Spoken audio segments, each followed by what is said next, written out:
Madam, ಈ address ಬರುತ್ತಾ?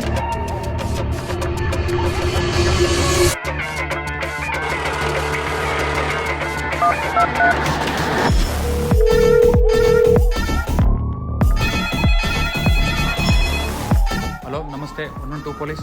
Walkie Tirthahalli to Balebail check post walkie. Yes sir. Check post walkie sir. ನೋಡಿ, Tirthahalli town ಅಲ್ಲಿ ಒಂದು ಚೈನ್ ಸ್ನ್ಯಾಚಿಂಗ್ ಆಗಿದೆ.